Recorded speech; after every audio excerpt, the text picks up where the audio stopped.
여러분 안녕하십니까, 진성호입니다. 윤석열 대통령실과 국방부 해양경찰청이 어제 지난 2020년 서해에서 발생한 대한민국 공무원의 피격 사건에 대한 진상조사 결과를 발표했습니다. 문재인 정권의 발표를 180도 뒤집었습니다. 그러니까 자진월북한 것이 아니라는 겁니다. 자, 그런데 이런 발표가 있고 난 뒤 지금 해양경찰청, 국방부, 군에는 양심선언이 잇따르고 있습니다. 방금 전 TV조선이 군 관계자 인터뷰를 했는데 이걸 보면 문재인 청와대의 안보실, 당시 서훈 안보실장 이번 사건과 관련해서 법적 책임을 져야 할지도 모르겠습니다. 무엇보다 문재인 전 대통령이나 민주당 쪽 사람들은 과거 세월호 사건이 났을 때 박근혜 전 대통령의 1분 1초 초 단위로 공개하라고 했습니다. 그런데 오늘 이 서해에서 숨진 공무원 유족의 기자회견에서 변호사가 이런 말을 했습니다. 문재인 대통령에게 이 사건 보고가 들어간 지 3시간 뒤에 이 공무원 이모 씨가 숨졌다고 했습니다. 그러면 문재인 전 대통령은 3시간 동안 뭘 한 겁니까? 지금 문재인의 3시간이 논란이 되고 있습니다. 문재인 전 대통령은 당시 군 최고 통수권자로서 3시간 전에 보고를 받고도 이 공무원이 사망할 때까지, 공무원의 이름은 이대준이라고 합니다. 오늘 아들이 이제 아버지의 성함을 밝히겠다고 했습니다.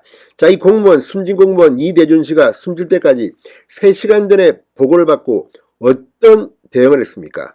만약 아무것도 안 했다면 직무유기, 그리고 이걸 갖다가 만약 대응을 했는데 이상한 대응을 했다면 직권남용이 될 수도 있습니다.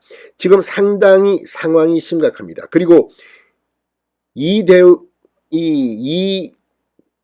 씨가 숨진 뒤 벌어진 국방부와 해경의 모습은 상당히 의문이 드는 게 한두 개가 아닙니다. 그 뒤에는 청와대의 지침이 있었다는 것이 어제 국방부의 발표를 통해서 일부 드러났습니다.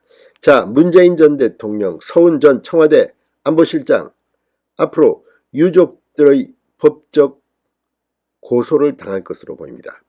진성호의 융단 폭격 시작합니다. 문재인 정권을 융단 폭격합니다. 방송에 앞서 아직 진성호 방송의 구독자가 아니신 분은 붉은색 구독 버튼 눌러주십시오. 더 좋은 방송으로 보답하겠습니다. 자, 오늘 이 유족들의 기자회견에서 숨진 공무원의 친형 이래진 씨는 최근 새롭게 발표한 조사 결과에서 살해라는 용어가 공식적으로 나왔다. 상당히 중대한 범죄이기 때문에 반드시 책임자를 처벌하고 진상규명을 해야 하는 상황이라고 말했습니다. 자, 그리고 오늘 이 자리에 나온 이 법률 대리인 김기윤 변호사가 상당히 중요한 사실들을 공개했습니다. 자, 당시 해경이 무궁화 10호에 함께 탑승했던 동료들을 조사한 결과를 공개하면서 당시 발표를 조목조목 반박하기도 했습니다. 그러면서 문재인 대통령을 직격했습니다. 김 변호사는 문재인 전 대통령이 피살 공무원 사건 보고를 받은 뒤 3시간이 지나 사망하였는 바 그 시간 동안 문재인 전 대통령이 무대응했으면 직무유기로, 사태를 방치하도록 지시했으면 직권남용죄로 고발할 예정이라고 했습니다. 서훈 전 국가안보실장은 자료 공개 등과 관련 없이 공무집행 방해죄 혐의로 고소한다는 계획입니다. 자, 이 씨의 친형 이래진 씨는 국방부와 이 해경이 월북을 하려다 피격당했다고 발표한 것이 서훈 전 실장의 지시에 따른 것인지 알기 위해 서 전 실장을 공무집행 방해 혐의로 고발할 것이라는 겁니다. 자, 그런데 이런 걸 보면 분명 청와대의 입김이 들어간 가능성이 높습니다. 자, 방금 전 TV조선이 충격적인 보도를 했습니다. 단독 기사입니다. 이런 헤드라인입니다. 군 관계자 북만행 발표하자 청안보실서 불러 질타했다. 3일 만에 입장 바뀐 경위가 드러나.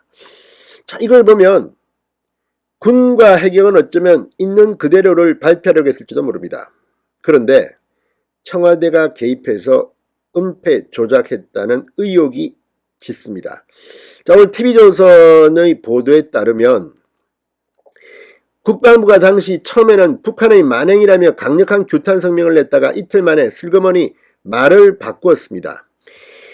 자, 그런데 오늘 TV조선이 단독 보도를 했습니다.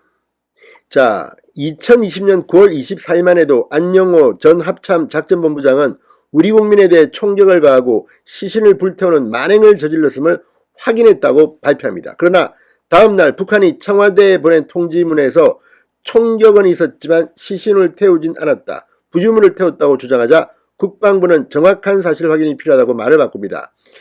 자, 가해자 측인 북한과의 공동조사 필요성까지 거론하면서 스스로 발표한 내용을 부정하기도 했습니다.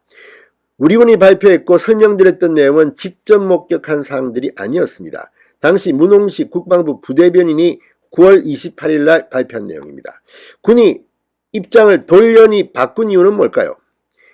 TV조선은 청와대 국가안보실의 강한 압력 때문이라는 정황이 드러났다고 보도했습니다. 국방부 관계자는 TV조선과의 인터뷰에서 당시 북한 통지문을 받은 청와대 안보실이 국방부 고위 관계자에게 정보가 부정확한데 만행 같은 표현은 너무 나간 것 아니냐고 질타했다고 말했습니다.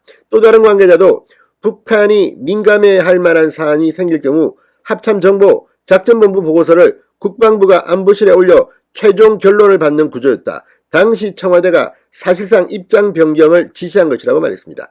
자, 어제 국방부도 이와 유사하게 답변 지침을 청와대가 내렸다고 폭로한 바 있습니다. 자, 아무튼 이걸 보면 지금 문재인 청와대에서 무슨 일이 벌어졌는지를 이제 검찰이 수사를 해야 될 상황입니다. 문재인의 3시간은 어떻게 설명해야 할까요? 대한민국 국민이 이렇게 변을 당했습니다. 그런데 사과 통지문 하나 가지고 야, 이거 김정은한테 받아냈다고 자랑스러워하는 그들, 이제 법적 책임을 져야 할 때입니다. 자, 지금 문재인 전 대통령, 서훈 전 안보실장, 이 사태 당시 어떤 일을 했고 어떤 말을 했고 어떤 행동을 했는지 진상규명이 없으면 대한민국 국민들은 문재인 정권을 끝까지 심판할 겁니다. 신성호의 융단 폭격이었습니다. 여러분 감사합니다.